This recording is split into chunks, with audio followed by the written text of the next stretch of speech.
மெரவாய் இது நம்ம டைமு செம்மையாக அடிக்கிறோன்னே நம்ம சூரிய அவர்கள் சும்மா ஒன்று கருப்பு படத்தில் சொல்லாங்க. நிஜத்திலே வந்து பார்த்திங்கன்னா பயங்கரமான பாக்ஸ் ஆஃபீஸ் சம்பவங்கள் நம்ம சூரிய அவர்கள் பண்ணிட்டு இருக்காரு அப்படி தான் சொல்லியாகணும்.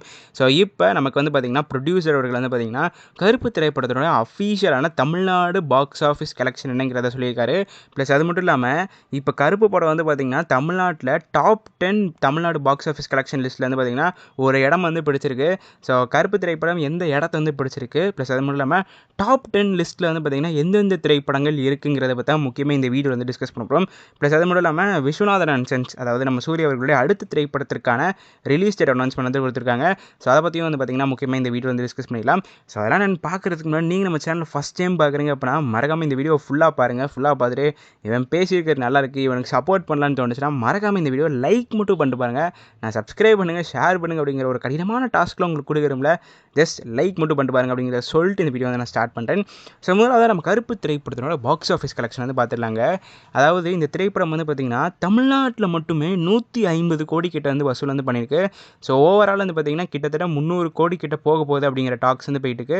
பட் அதற்கான அஃபீஷியலான நம்பர்ஸ் வந்து பார்த்திங்கன்னா என்னதான் ப்ரொடக்ஷன் டீம் கொடுக்கலனாலுமே வந்து பார்த்திங்கன்னா நீங்கள் ப்ராக்டிக்கலாக பார்த்திங்கன்னா தமிழ்நாட்டில் மட்டுமே 150 கோடி வந்து கலெக்ட் பண்ணியிருக்கு. ப்ளஸ் அது மட்டும் இல்லாமல் நம்ம சூரிய அவர்களுக்கு தெலுங்கு மாநிலத்திலையும், ப்ளஸ் அது மட்டும் இல்லாமல் உங்களுக்கு ஆந்திர பிரதேஷ் அங்கெல்லாம் வந்து பார்த்திங்கன்னா சூரிய அவர்களுக்கு பயங்கரமான மார்க்கெட் வந்து இருக்குது. ஸோ அதனால் வந்து பார்த்திங்கன்னா மீதி ரெஸ்ட் ஆஃப் இந்தியாவாக இருக்கட்டும், ஓவர்சீஸாக இருக்கட்டும், கண்டிப்பாக வந்து இந்த திரைப்படம் வந்து இன்னொரு 150 கோடி கலெக்ட் பண்ணிங்க அப்படி தான் சொல்லியாகணும். ஸோ தமிழ்நாட்டில் ஒரு 150 கோடி, மீதி ஓவர்சீஸ் அதுக்கப்புறம் ரெஸ்ட் ஆஃப் இந்தியாலாம் சேர்த்து இன்னொரு 150 கோடி அப்படின்னா ஓவரால் கருப்பு திரைப்படம் வந்து பார்த்திங்கன்னா 300 கோடி வந்து வசூல் வந்து செஞ்சுருக்கு. இது நம்ம சூரிய அவர்களுக்கு ஒரு மிகப்பெரிய கம்பேக்குங்க. ஏன்னா வந்து பார்த்திங்கன்னா ரெட்ரோவாக இருக்கட்டும், எதற்கும் துணிந்தவனாக இருக்கட்டும், கங்குவாவாக இருக்கட்டும், இந்த திரைப்படம்லாம் 100 கோடி ஓவரால் கிராஸ் பண்ணவே கஷ்டப்பட்டு இருந்துச்சு. வேர்ல்டு வைடு 100 கோடி சூரிய அவர்களுடைய படத்துக்கு வருமா அப்படிங்கிற கேள்வியில் இப்போ தமிழ்நாட்டில் மட்டுமே தலைவர் வந்து பார்த்திங்கன்னா 150 கோடி வந்து கலெக்ட் பண்ணியிருக்காரு. ஸோ இது வந்து பார்த்திங்கன்னா நம்ம சூரிய அவர்களுக்கு ஒரு மிகப்பெரிய கம்பேக் வந்து அப்படி தான் சொல்லியாகணும்.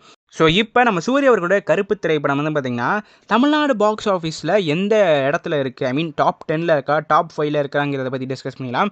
ஸோ முதலாவது வந்து பார்த்திங்கன்னா நம்ம 10வது இடத்துல வந்து வரலாம். ஸோ 10வது இடத்துல நம்ம சீஃப் மினிஸ்டர் விஜய் அவர்களுடைய வாரிசு திரைப்படம் தான் இருக்குது. ஸோ இந்த படம் வந்து பார்த்திங்கன்னா 144 கோடி வந்து பார்த்திங்கன்னா தமிழ்நாட்டில் வந்து மட்டுமே கலெக்ட் வந்து பண்ணியிருக்கு. ஸோ 9வது வந்து பார்த்திங்கன்னா நம்ம சூப்பர் ஸ்டார் ரஜினிகாந்த் அவர்களுடைய கூலி திரைப்படம் வந்து இருக்குது. ஸோ இந்த படம் வந்து பார்த்திங்கன்னா 144.25 கோடி வந்து கலெக்ட் பண்ணியிருக்கு. 8வது இடத்துல நம்ம தல அஜித் அவர்களுடைய குட் பேட் அக்லி திரைப்படம் வந்திருக்கு.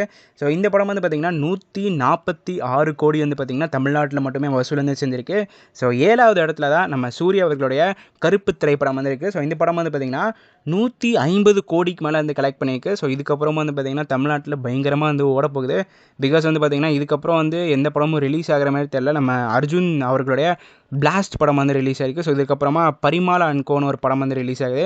மிற்றபடி வந்து பார்த்திங்கன்னா பெரிதிலும் சொல்கிற அளவுக்கு எந்த படமே தமிழ்நாட்டில் வந்து ரிலீஸ் ஆகல. ஸோ அதனால் கருப்பு திரைப்படம் இன்னும் வந்து ஒரு 2-3 வாரத்துக்கு பயங்கரமாக தியேட்டர்லேருந்து ஓடுறதுக்கான அதிக வாய்ப்புகள் வந்து இருக்குது. பட் இப்போ வரைக்கும் 150 கோடி வந்து கலெக்ட் பண்ணியிருக்கு. ஸோ இதுக்கப்புறமா எவ்வளோ கோடி கலெக்ட் பண்ணுதுங்கிறத பொறுத்து வந்து பார்க்கலாம். ஸோ 6வது வந்து பார்த்திங்கன்னா நம்ம சிவகார்த்திகேயன் அவர்களுடைய அமரன் திரைப்படம் வந்து இருக்குது. ஸோ இந்த திரைப்படம் வந்து பார்த்திங்கன்னா நம்ம தமிழ்நாட்டில் மட்டுமே 161 கோடி வந்து கலெக்ட் பண்ணியிருக்கு. 5வது வந்து பார்த்திங்கன்னா நம்ம உலக நாயகன் கமல்ஹாசன் அவர்களுடைய விக்ரம் திரைப்படம் வந்து இருக்குது. ஸோ இந்த படம் வந்து பார்த்திங்கன்னா 181 கோடி வந்து நம்ம தமிழ்நாட்டில் மட்டுமே கலெக்ட் வந்து பண்ணியிருக்காங்க. ஸோ 4வது இடத்துல வந்து பார்த்திங்கன்னா நம்ம சூப்பர் ஸ்டார் ரஜினிகாந்த் அவர்களுடைய ஜெயிலர் திரைப்படம் வந்து இருக்குது. ஸோ இந்த படம் வந்து பார்த்திங்கன்னா 189 கோடி வந்து பார்த்திங்கன்னா தமிழ்நாட்டில் மட்டுமே கலெக்ட் ஆகிருக்கு. ஸோ இதற்கப்புறமா வரப்போகிற 3 படங்களுமே வந்து பார்த்திங்கன்னா நம்ம தமிழ்நாட்டில் 100 கோடி ஷேர் வாங்கின திரைப்படம், அதாவது வந்து பார்த்திங்கன்னா 200 கோடிக்கு மேலே வசூல் செஞ்ச திரைப்படங்கள். ஸோ அந்த பட்டியலில் 3வது இருக்கிறது நம்ம சீஃப் மினிஸ்டர் விஜய் அவர்களுடைய கோட் திரைப்படம் தான் இருக்குது. ஸோ இந்த படம் தமிழ்நாட்டில் மட்டுமே 220 கோடி வந்து கலெக்ட் பண்ணியிருக்கு. 2வது வந்து பார்த்திங்கன்னா நம்ம பொன்னியின் செல்வன் பார்ட் 1 வந்து இருக்குது. ஸோ இந்த படம் வந்து பார்த்திங்கன்னா தமிழ்நாட்டில் மட்டுமே 222 கோடி வந்து கலெக்ட் பண்ணியிருக்கு. ஸோ இந்த பட்டியலில் முதலாவது இடத்தை பிடிச்சிருக்க திரைப்படம் வந்து என்னென்னாங்க, அதுவும் வந்து பார்த்திங்கன்னா நம்ம சீஃப் மினிஸ்டர் விஜய் அவர்களுடைய லியோ திரைப்படம் தான் முதலிடத்தை வந்து பிடிச்சிருக்கு. ஸோ இந்த படம் வந்து பார்த்திங்கன்னா தமிழ்நாட்டில் மட்டுமே 231 கோடி வந்து கலெக்ட் பண்ணியிருக்கு. ஸோ இந்த லிஸ்ட் பார்த்தீங்கன்னா உங்களுடைய ஹானஸ்டான ஒப்பீனியன்ஸ் என்னங்கிறத மறக்காமல் கீழே கமெண்ட் பாக்ஸில் வந்து பதிவு பண்ணுங்க.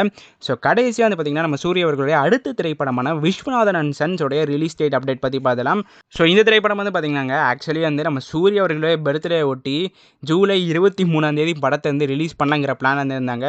பட் அன்ஃபார்ச்சுனேட்லி கருப்பு படம் போஸ்ட்போன் ஆகி கடைசி மே மாதமே ரிலீஸ் ஆயிடுச்சு. கருப்பு படம் மட்டுமே எனக்கு தெரிஞ்சு கிட்டத்தட்ட வந்து பார்த்திங்கன்னா ஜூன் மாதம் வரைக்கும் பயங்கரமாக வந்து ஓடப்போகுது. ஸோ அதுக்கப்புறமா அடுத்தே வந்து பார்த்திங்கன்னா நீங்கள் வந்து அவருடைய இன்னொரு படம் ரிலீஸ் பண்ணிங்க அப்படின்னா அந்த படத்துக்கு ப்ராப்பரான ப்ரமோஷன் வந்து இருக்காது. ப்ளஸ் ரசிகர்கள் வந்து பார்த்திங்கன்னா அந்தளவு வந்து ஒரு கான்சென்ட்ரேஷன் வந்து கொடுக்க மாட்டாங்க. சரி, அந்த காரணத்துக்காண்டி ஒரு மாதம் கேப் விட்டு ஆகஸ்ட் மாதம் வந்து இப்போ ரிலீஸ் பண்ணுறாங்க. So August 14th Viswanathan and sons வந்து பார்த்திங்கன்னா ரிலீஸ் வந்து ஆகுது. ஸோ இந்த படத்துக்கு வந்து பார்த்திங்கன்னா ஒரு பயங்கரமான கிளாஷ் இருக்குது அப்படி தான் சொல்லி ஆகணும். ஸோ நம்ம நானி அவர்களுடைய பாரடைஸ் திரைப்படம் ஆகஸ்ட் 21 ரிலீஸ் ஆக போது. நம்ம துல்கர் சல்மான் அவர்களுடைய ஐ ஆம் கேம் அப்படிங்கிற திரைப்படம் வந்து பார்த்திங்கன்னா ஆகஸ்ட் 20 ரிலீஸ் ஆக போகுது. ஸோ இதனுடன் சேர்ந்து தான் நம்ம விஸ்வநாதன் அண்ட் சன்ஸ் வந்து பார்த்திங்கன்னா ஆகஸ்ட் 14th வந்து ரிலீஸ் பண்ண போகிறாங்க. ஒரு பயங்கரமான சினிமா விருந்து நமக்குக்காண்டி காத்துட்டுருக்கு அப்படி தான் சொல்லியாகணும்.